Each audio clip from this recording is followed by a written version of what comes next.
hereby sentence him to suffer death for the murder of Eteku Gideon in count 1, Keisha Agenroth Otim in count 2, Seriange Ignatius in count 3,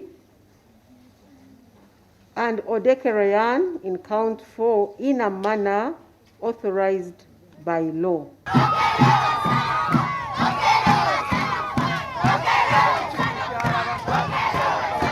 Omusango guno bangi kummwe mubadde mubuuza gutuuseewa.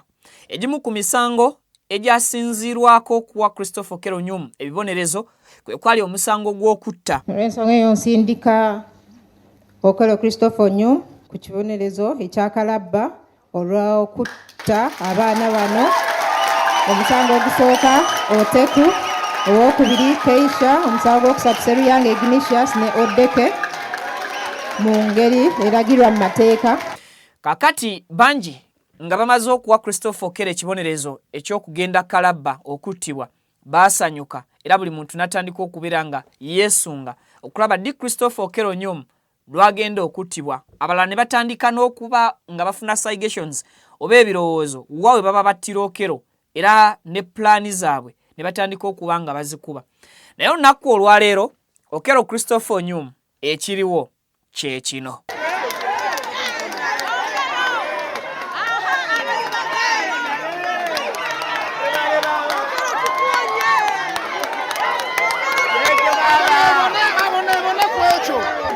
And Mr.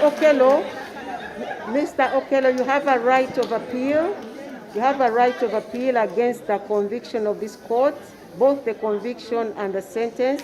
This you should do within 14 days from today.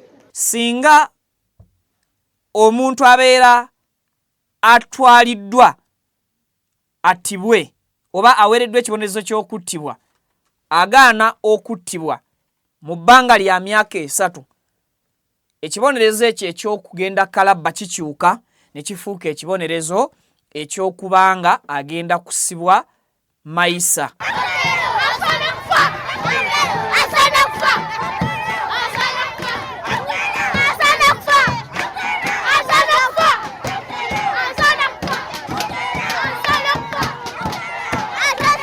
No person shall be deprived of life intentionally except in execution of a sentence passed in a fair trial by a court competent jurisdiction in respect of a criminal offence under the laws of Uganda, and the conviction and sentence have been confirmed by the highest appellate court. Any death sentence handed down by a court must be confirmed by the Supreme Court.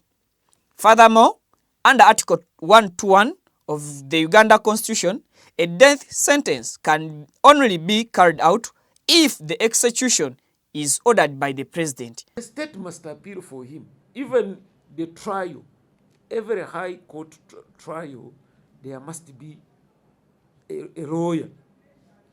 If you can't afford to hire, the state will give you. So even in the other stages, the state is interested to have justice served. And for the justice to be served, the appeal process must be completed. Singa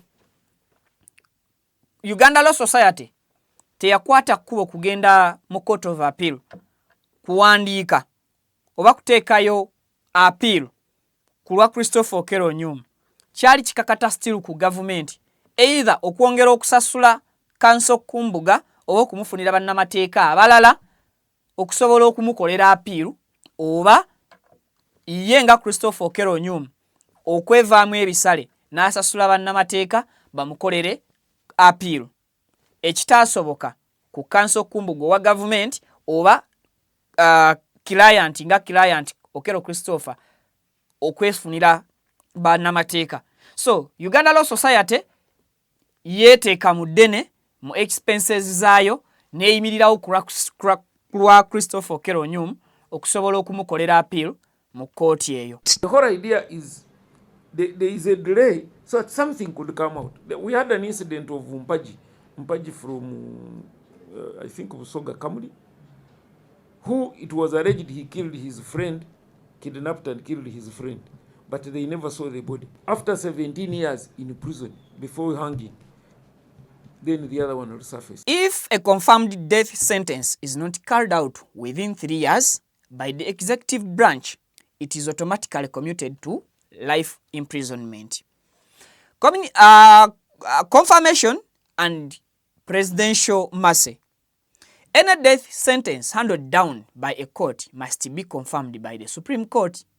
Furthermore, under Article 121 of Uganda Constitution, a death sentence can only be carried out if the execution is ordered by the President, acting on the advice of the Advisory Committee on the Prerogative of Mercy. Omuntu yenna singa aweebwa ekibonerezo ky'okugenda kalabba ne wayitawo emyaka 3 nga tannaba kuwanikibwa kalabba, ekibonerezo ekyo kikyuka n'aba nga tagenda kuttibwa wabula ng'agenda kubeera mu kkomera obulamu bwe bwonna. Ekyo kye kisooka. Kwani alina okukakasa ekibonerezo ky'okufa ekiba kyateekebwawo kkooti, era kwani alina okusonyiwa ku muntu abeera asindikiddwa kalabba. Ugandan Constitution eya 1995 ng'eyita mu kawaayiro aka 121 Article egamba nti omuntu yekka alina obuyinza obusembayo ku kukakasa kw'ekibonerezo ky'okuttibwa kw'omuntu ateekeddwa kubeera pulezidenti wa ggwanga. Kyokka newankubadde pulezidenti w'eggwanga aweebwa obuyinza obukakasa ekibonerezo kya kalabba, baamuteekako constitution oba ssemateeka yamuteekako abantu abatuula kakiiko betuyita akakiiko ketuyita advisory committee, era nga advisory committee eno ye advisinga mwami president oba mukyala president ow'eggwanga n'alyoka asalawo okusonyiwa oba n'asalawo okuteeka ekiwandiiko omukono ku kiwandiiko ekikakasa okufa kw'omuntu oyo. Christopher Okello Onyum myaka 39 ng'ennaku z'omwezi 2 omwezi ogwokuna omwaka gwa 2025 lwe lunaku lwe yakwata ekkubo n'agenda ku ssomero lya Gaba Early Childhood Development Center erisangibwa mu Gaba n'atirimbula abaana 4 ng'ennaku z'omwezi 20 omwezi gwe gumu ogwokuna kkooti enkulu eyali ekulirwa omulamuzi Alice Komuhangi yawa ekibonerezo ekya kalabba omwami Christopher Okello Onyum, era ng'omulamuzi Alice Komuhangi yasingisa emisango 4 omwami Christopher Okello Onyum, omwali omusango gw'okutta omwana Eteku Gideon, okutta Keisha Egnowath, okutta Seruyange Ignatius n'okutta Odeke Ryan. Wakati ng'emisango gigenda maaso, Christopher Okello Onyum yeegaana oba teyakkiriza nti yatta mu bugenderevu. Kakati ekibuuzo ekiriwo, Christopher Okello afa ddi? Christopher Okello bamutuga ddi? Era Christopher Okello Onyum baamusse oba baamwerabidde? Video nsabye gimpereka like kigisobozesa okudduka ku speed etenkanika.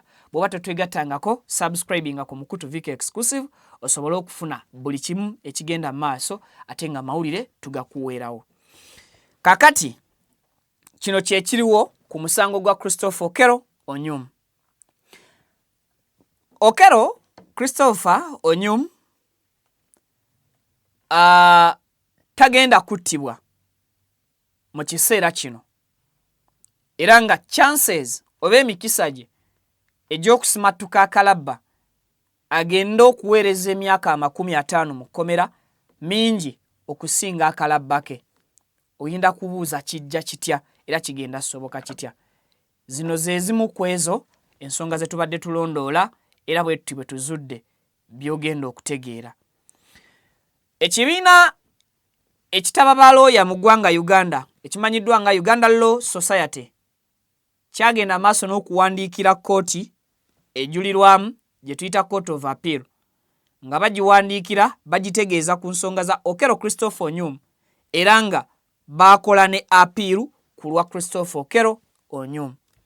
Jjukira nti omusango gwa Christopher Okello Onyum gwalimu bannamateeka ba gavumenti babiri okwali omukyala n'omwami abasinga gwe mwategeera obulungi nga Kanso Kumbuga era ng'ono ye yali omusaale nkakasa nti omuwawaabirwa oba omuvunaanwa Christopher Okello Onyum abeera n'eddembe lye limuweebwa ssemateeka okufuna munnamateeka amuwolereza era kyategerekeka nti Kanso Kumbuga ne Kanso omulala omukyala oyo abo bombi babiri baali basasule nga gavumenti ye basasula okusobola okugenda mu maaso okutambuza prosesi y'omusango okuggwa mu biseera.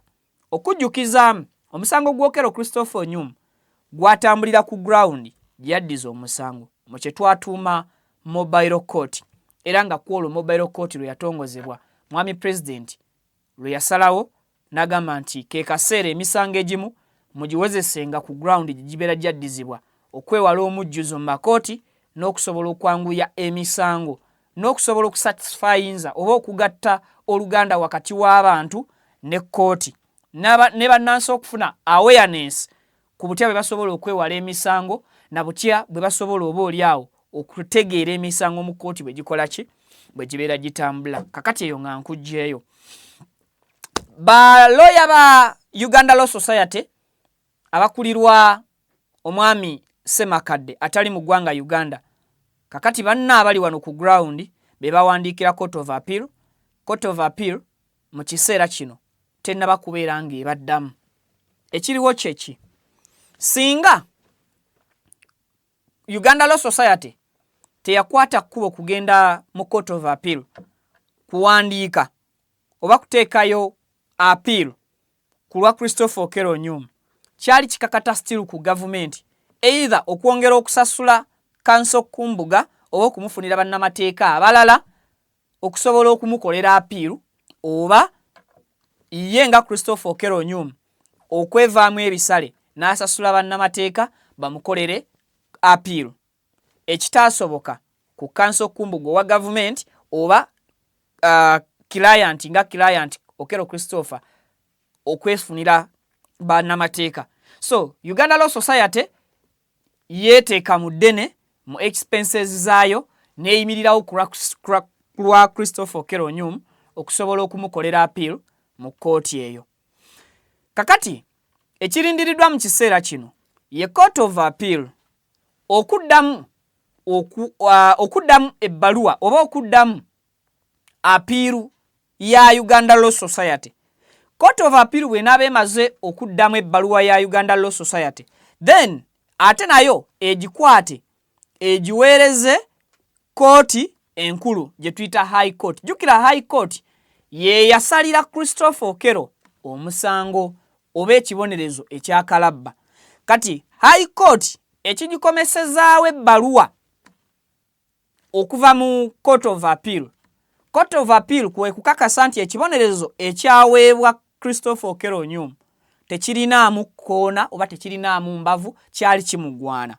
Oba Court of Appeal okugamba nti ekibonerezo omulamuzi Alice Komuhanyi kye yawa Christopher Okello Onyum kyali tekisaanidde. Ekibonerezo ekyo kooti esobola okuddamu n'ekijjawo Court of Appeal then Christopher Okello Onyum kitegeeza aba alina okuddamu okuwulirwa omusango gwe mu kooti.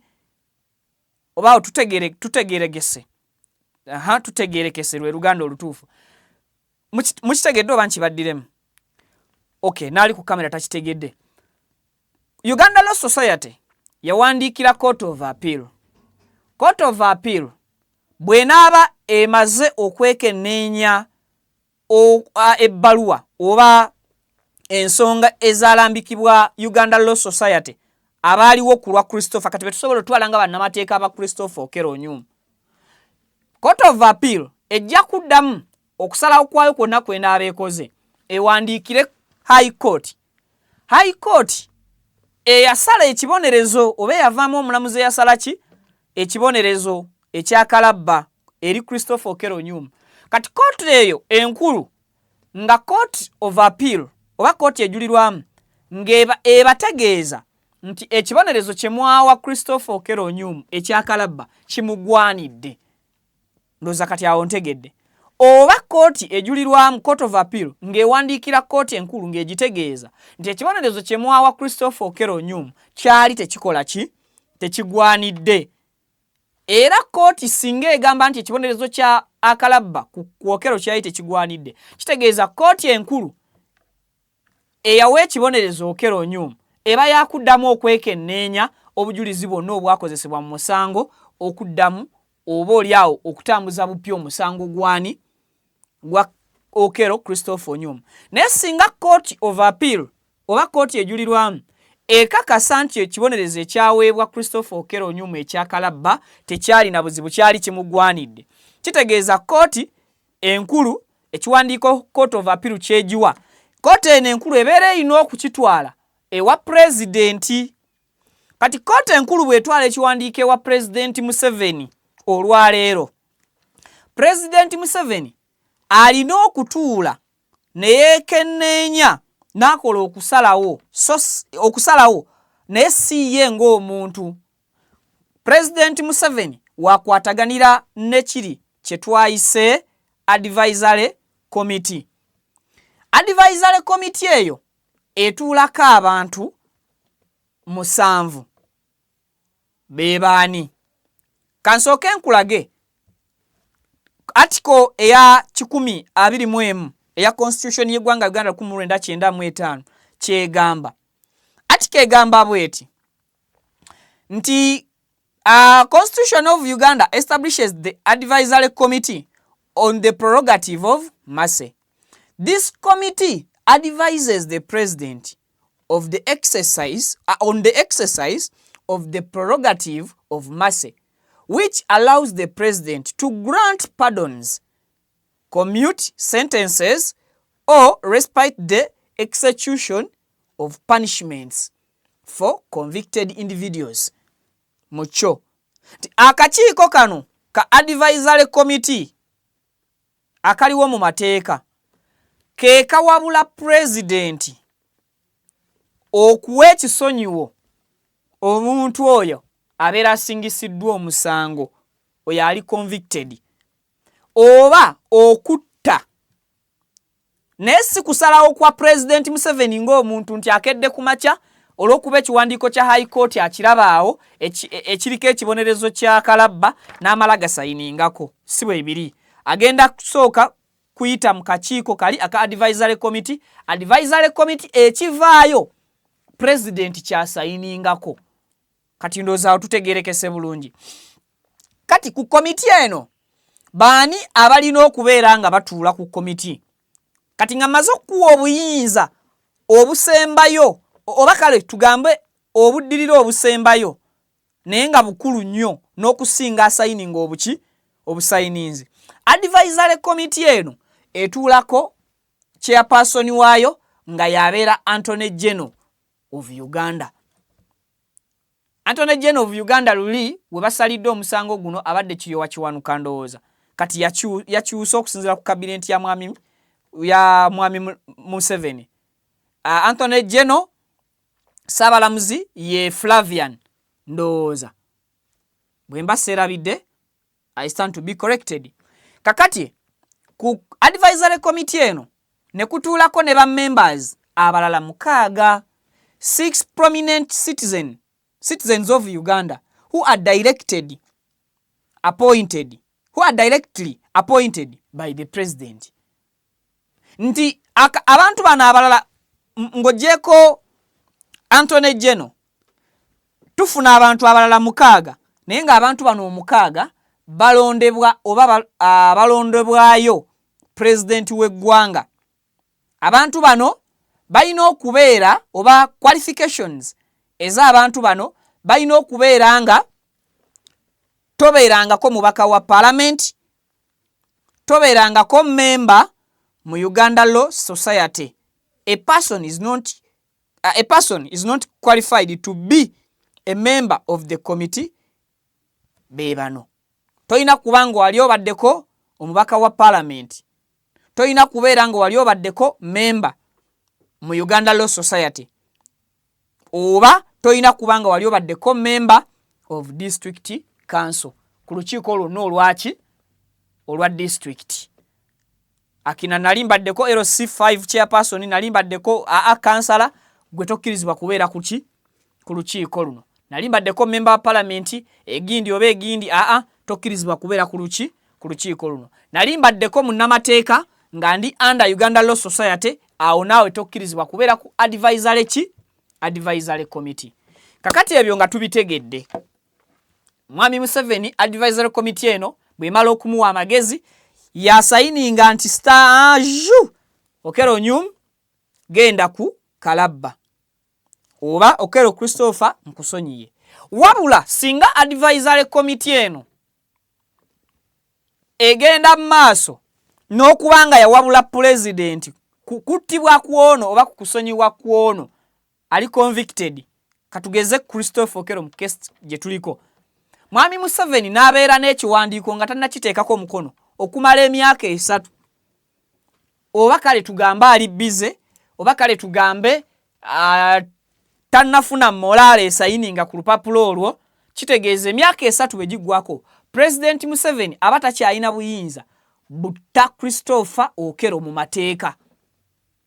Era bw'akikola aba atemudde mutemule, aba takikoledde wa mu mateeka. Kitegeeza emyaka 3 nga Mwami Museveni yeerabidde Christopher Okello Onyum okusayininga kufa kwe oba kusonyibwa kwe, Christopher Okello abeera agenze ku kye tuyita life sentence. Life sentence ey'omuntu eyaweebwa ekibonerezo kya Kalabba egabana emyaka 5 mu kkomera.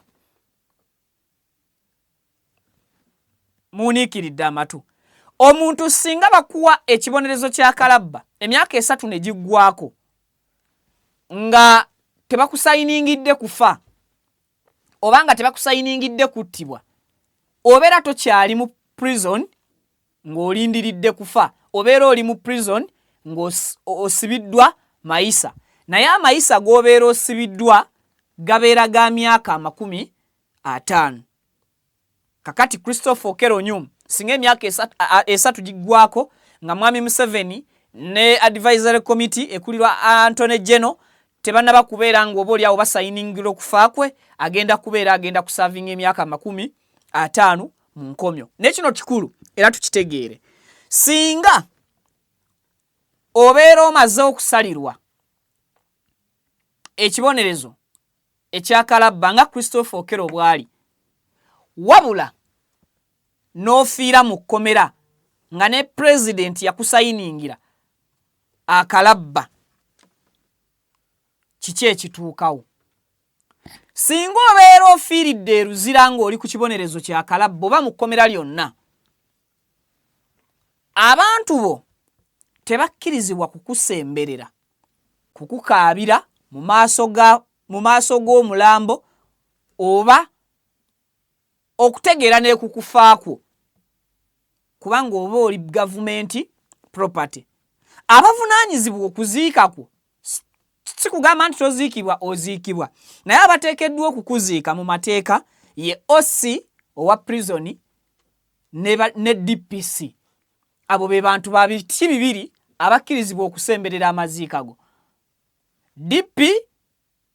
DPC ne OC, ba OC aba prison ne ba DPC be bokka abagenda ne baziika. Ne kano kakulu mu kanootinge, singa ofa mu nfeeyo nga wasalirwa ekibonerezo kya Kalabba nga kale babadde tebannakuteeka Kalabba, kitegeeza nti n'omulambo gwo tegutwalibwa ku bijje ewammwe era guziikibwa mu properties za gavumenti zetusobola okutwala nga limbo eza gavumenti, toddizibwa ku bijja by'abajjajjaabo. Wabula era singa ofa nga tebannaba kutuga oba nga tebannaba kusalira myaka gino 3, katugeze singa essaawa zino Okello Christopher afiira eruzira, ab'eŋŋanda ze mu kiseera kino batwala omulambo gwe era bwe batyo ne baguziika.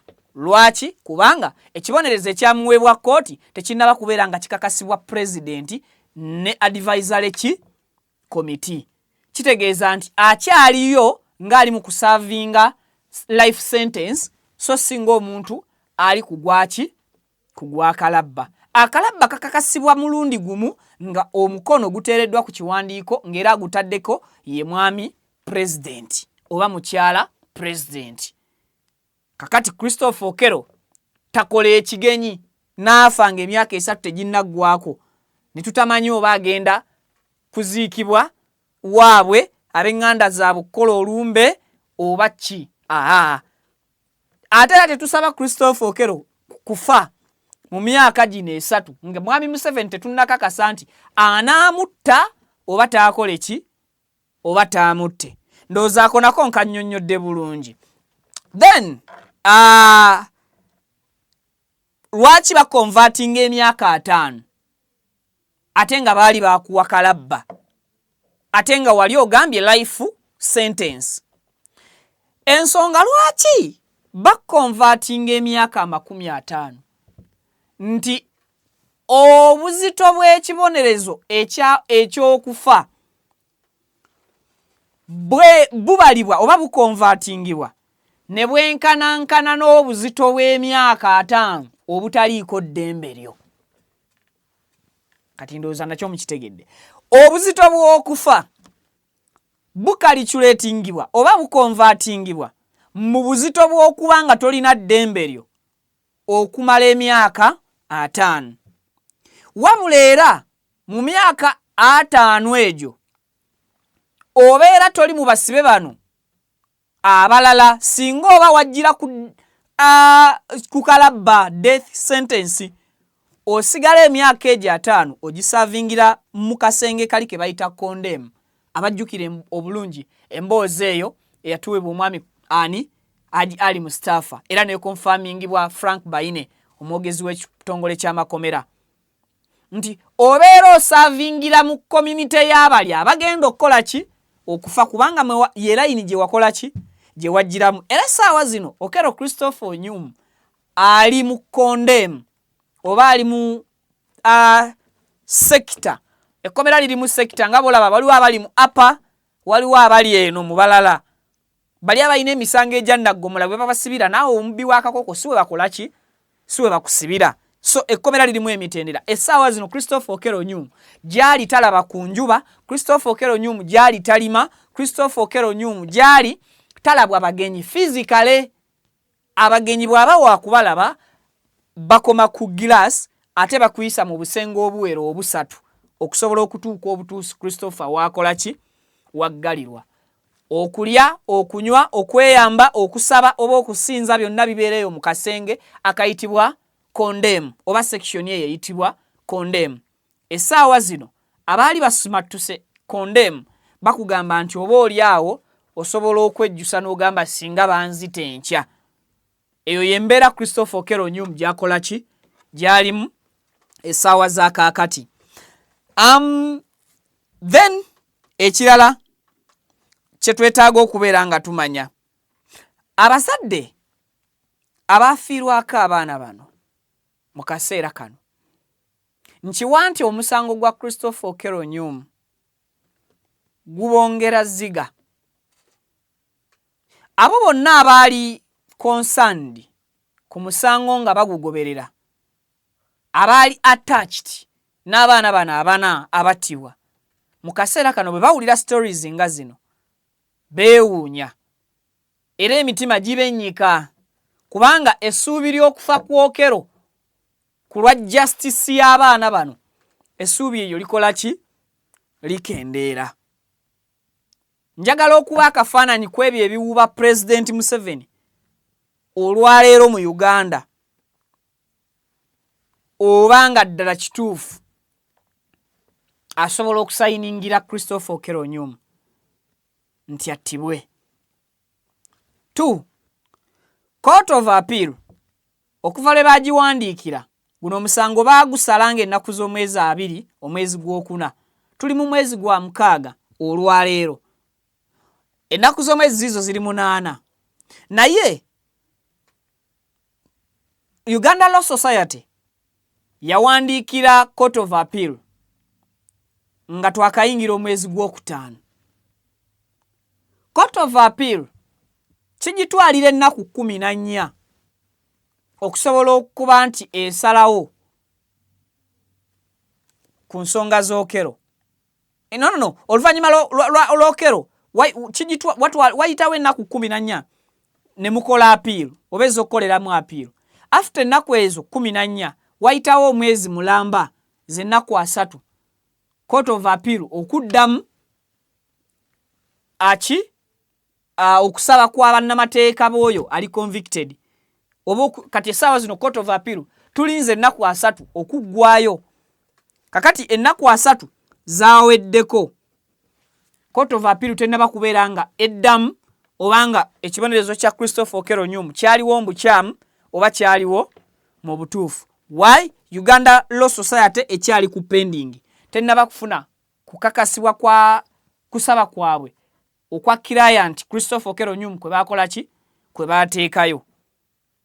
Kakati Christopher gye baamuggalira ne kyewetaaga okumanya akkirizibwa okukyalirwa. Era tobeereeyo ng'oyagala kukyalira ku munywanyi Christopher Okello wamwegaanira mu kooti naye oyagala mulabako physically osobola okugenda eruzira era n'ogenda n'okeberebwa n'oyita mu mitendera n'oyogera ne Christopher Okello Onyumu ensonga n'ogimutuusaako naye n'olaba embeera mwakola ki? N'olaba embeera mwali. Mu mbeera oba mu buufu obufaanaganakoko bwe butyo. Ndowooza buli kimu nkikujjiddeyo briefly okusobola okulaga Okello waali. Kati abadde babuuza ekibuuzo Okello yalagawa, Okello baasalawo batya, ensonga ziri zitya, Okello gyali ali luzira, Okello si waakuttibwa ssaawa zino, akyalina space ya myaka 3 okufa oba obutakola ki? Obutafa. Singa emyaka egyo 3 ginaayitawo waddembe okubeera nga ali luzira okumala emyaka 5. Ate singa Okello emyaka 3 giggwako nga Mwami Museveni tamusayiningidde kufa kwe, kitegeeza Okello ne bwafa adde eri famire ye. Singa obeera ku kibonerezo ekyokufa life sentence or imprisonment, kitegeeza nti ogenda kubeera okkirizibwa okuddizibwa omubiri gwo kubanga obeera tokyali government property. Ndowooza awo nawo tutegeddewo bulungi nnyo nnyini ddala ensonga zituuse mu buufu obwo. Kikyawo kye sibagambye okusonyiwa nkubagambye. Uganda Law Society ye yakoze ku nsonga ezo. Kanso Kumbuga ndowooza ngenda kukubirako. Kanso Kumbuga ye bino yabyesamba daga nkozi ogwange mu kooti buli kimu kiwedde kakati n'abalala bakole ki? Batandikirawo. So Uganda Law Society ye yatutte obuvunaanyizibwa obwo. Naye newankubadde Uganda Law Society ye yatutte obuvunaanyizibwa obwo singa teyakikoze gavumenti era kibadde kigikakatako okufunira Christopher Okello lawyer amukolera apiiru. Kati ndowooza ekyo mukitegedde bulungi. Kati awo wetuyimiridde wetutuuse ku musango gwa Okello. Nabagamba nja kujja mbawe updates. Ndowooza updates muzifunye era temukyalina kyemukola ki? Kyemubuuza ku nsonga efaanaganako ko bwetyo. So ndowooza Lugaba Ddunda bansisinkanye mu updates eziddako ebisigadde oboolyawo nja kuba mbibawa. Court of Appeal bw'enaaba ekoza appeal nja bagamba, bw'enaaba ezzeemu appeal y'abano n'abagamba, bw'enaaba tekikoze era tulidda ne tubagamba. Mubeere bulungi, mweraba.